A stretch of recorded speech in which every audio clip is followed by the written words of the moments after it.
से बोलें जा बजरंग बली की जय, सिया बलरामचंद्र जी की जय। सभी लोग के प्रणाम बा। एक बजरंग बली के भजन सुनावते हैं। लंका में डंका बजाए दियो रे अंजनी के लालनावा। लंका में डंका बजाए दियो रे अंजनी के लालनावा। अंजनी के लालनवा, अंजनी के लालनवा, अंजनी के लालनवा, अंजनी के लालनवा। अरे लंका में डंका बजाए दियो रे अंजनी के लालनवा।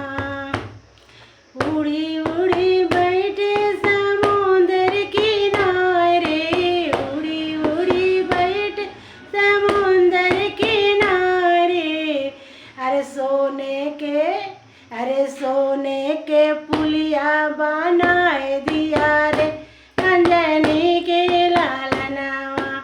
सोने के पुलिया बनाए दिया रे अंजनी के लालनवा।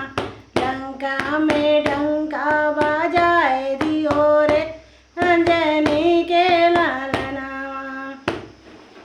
उड़ी उड़ी बैठे भीषण की कुटिया, उड़ी उड़ी बैठ भीषण की कुटिया। सोने के महल बनाए दियो रे अंजनी के लालना। सोने के महल बनाए दियो रे अंजनी के लालना।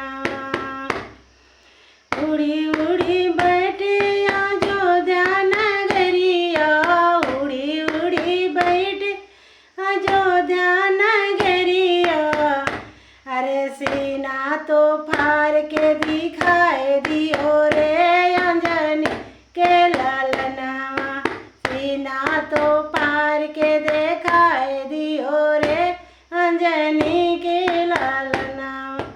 लंका में डंका बजाए दियो रे अंजनी के लालनवा। अशोक वाटिका उड़ी उड़ी बैठे, अशोक वाटिका में उड़ी उड़ी बैठे, अशोक वाटिका में।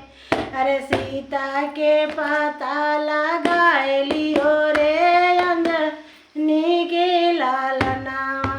सीता के पता लगाए लियो रे अंजनी के लालनवा। अरे उड़ी उड़ी बैठ से लंका नगरिया, उड़ी उड़ी बैठ लंका नगरिया। अरे सोने के लंका जरा दियो रे